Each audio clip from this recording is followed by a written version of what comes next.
গাজলে মুখ্যমন্ত্রীর সভার আগে তুঙ্গে প্রস্তুতি, মাঠ পরিদর্শনে তৃণমূল নেতৃত্ব ও মালদা জেলা পুলিশ প্রশাসন। মুখ্যমন্ত্রী মমতা বন্দ্যোপাধ্যায়ের গাজল কলেজ ময়দানে আগামী ৩রা ডিসেম্বরের জনসভাকে ঘিরে তীব্র চাঞ্চল্য ও উচ্ছ্বাস তৃণমূল শিবিরে।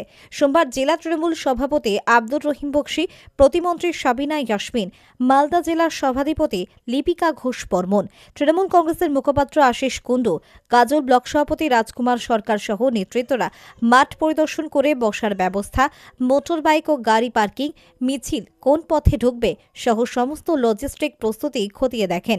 একই সঙ্গে নতুন মালদা পুলিশ সুপার অভিজিৎ ব্যানার্জির নেতৃত্বে অতিরিক্ত পুলিশ সুপার গাজল থানার আইসি সহ উচ্চপদস্থ আধিকারিকরাও পুরো মাঠ পরিদর্শন করেন।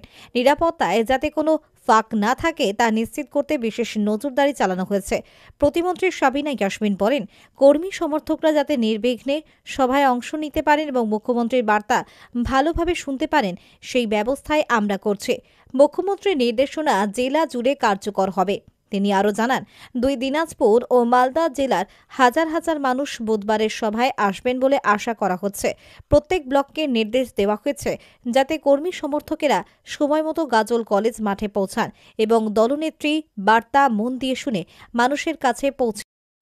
অপেক্ষার আর 1.5 দিন অধীর আগ্রহে আমরা অপেক্ষা করছি অল ইন্ডিয়া তৃণমূল কংগ্রেসের সভানেত্রী দিদি শ্রীমতী মমতা ব্যানার্জি মালদাবাসীর জন্য কি বার্তা দেন এবং 2026-এর ভোটের ঘণ্টা অলরেডি পরশু থেকে মালদা জেলায় বেজে যাবে এবং অধীর আগ্রহে গ্রামগঞ্জের মানুষ তারা অপেক্ষা করছে যে দিদি কি বার্তা দেবেন। একদিকে এশার, অন্যদিকে বাংলার উন্নয়ন, সব কিছু মিলিয়ে দিদি কি বার্তা দেবেন গাজল মাঠ থেকে সেটা আমরা অপেক্ষা করছি এবং সব কিছু আমরা দেখে নিচ্ছি যে কোনো কিছুতে যেন ত্রুটি না থাকে। আমরা আশা করছি যে একটা ঐতিহাসিক সভা এখানে হবে। অলরেডি হেলিকপ্টার তারা ট্রায়ালও দিয়ে গেছে। আমাদের স্টেজের কাজও আশা করছি আজকে রাত্রের মধ্যেই শেষ হয়ে যাবে এবং প্রত্যেকটি ব্লকে অঞ্চলে প্রস্তুতি সভা চলছে যে কীভাবে আমরা লোক নিয়ে আসবো, তার শেষের দিকেও আমাদের চলছে।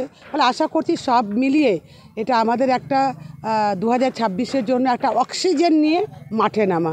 সেদিন আমরা অক্সিজেন পাবো এবং 2026-এ আমরা ভোট প্রস্তুতির তে আমরা নেমে যাব, সেটাই আশা রাখছি এবং সকলকে অনুরোধ করব যে যেখানেই থাকুক না কেন আসুন মাঠে থেকে সশরীরে দিদির বার্তা শুনে আপনারা নিজ নিজ জায়গায় 2026-এর জন্য রেডি হয়ে প্রস্তুতির জন্য রেডি হবেন, এটাই আশা রাখছি।